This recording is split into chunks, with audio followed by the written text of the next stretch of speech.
Hello guys, welcome to my channel. నేనైతే బిర్యానీ చేస్తున్నా friends.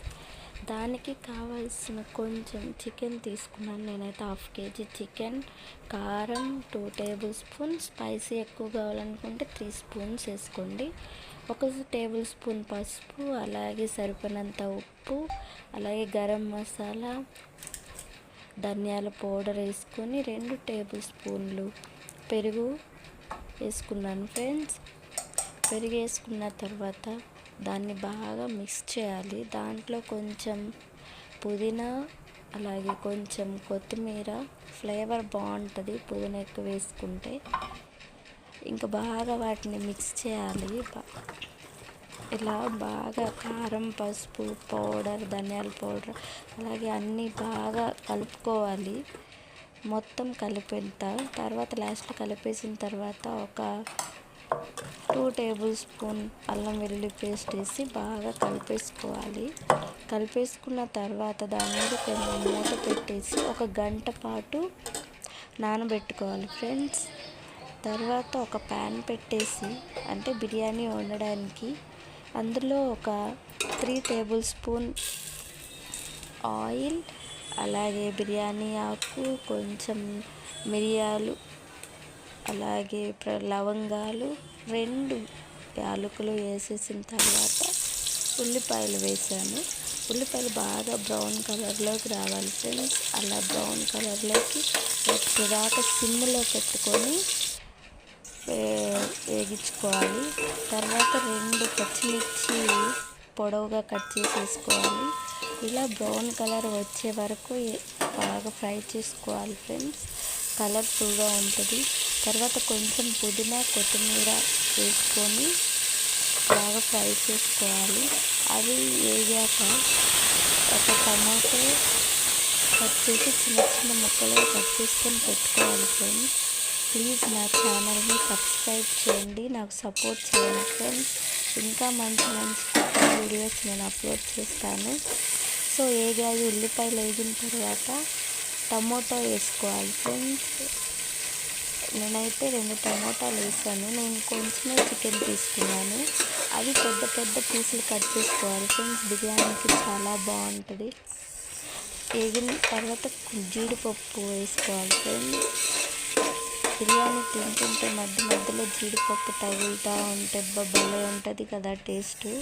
అలాగే కొంచెం పసుపు వేసుకోవాలి కలర్ కోసం. ఇందాక యాడ్ చేసుకున్నట్టు కొంచెం గరం మసాలా, ధనియాల పౌడర్ యాడ్ చేశాను. అవి బాగా వేగాక ఫ్రెండ్స్ బాగా వేగించుకోవాలి, ఉడకాలి ఫ్రెండ్స్. అది ఫ్రెండ్స్ నా ఛానల్ని సపోర్ట్ చేయండి ఫ్రెండ్స్ ప్లీజ్.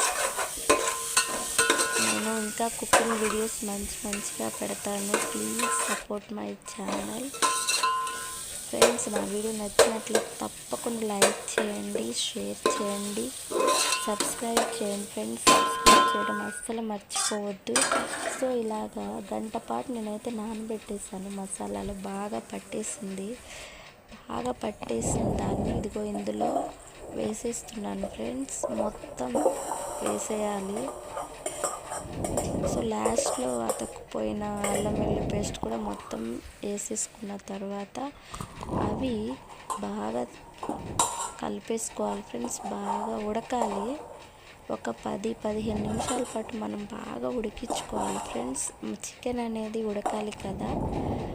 సో బాగా ఉడికిన దాకా మనం ఉంచుకోవాలి. సిమ్లోనే పెట్టాలి, లేకపోతే అడుగంట పోతుంది ఫ్రెండ్స్. ఇలా అయితే నేను ఉడికించుకున్నాను. సో ఇలా కొంచెం దగ్గర పడేదాకా ఉడికించుకోవాలి. బాగా మూత పెట్టేసుకోవాలి.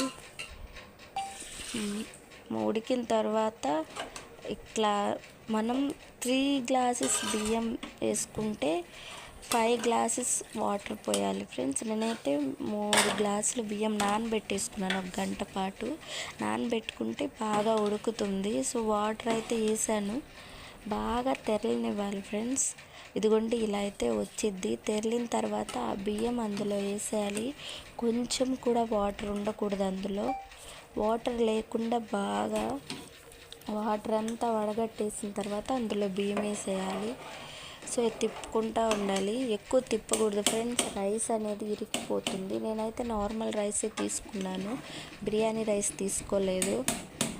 సో ఇలా మూత పెట్టేసుకోవాలి ఫ్రెండ్స్. ఒక 10 నిమిషాలు సిమ్లో పెట్టి ఉడకనిచ్చుకోవాలి, అది తిప్పకుండా. ఇదిగోండి సిమ్లో పెట్టేసుకోవాలి. ఇదిగో ఇలా అయితే దగ్గర పడింది ఫ్రెండ్స్.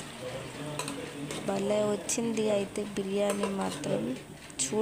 చూస్తుంటేనే అసలు నోరు ఊరిపోతుంది, అంత బాగుంది. ఇదిగోండి బిర్యానీ అయితే రెడీ అయిపోయింది. సో ఇంకా ఆపేసుకొని లాస్ట్లో కొత్తిమీర పుదీనా యాడ్ చేయాలి ఫ్రెండ్స్, యాడ్ చేసుకోవాలి. సో ఇలా అయితే బిర్యానీ ఉంది. నేనైతే చాలా బాగా తిన్నాను, అంత బాగా కుదిరింది. ఇదిగోండి చూసారు కదా, ప్లీజ్ సబ్స్క్రైబ్ మై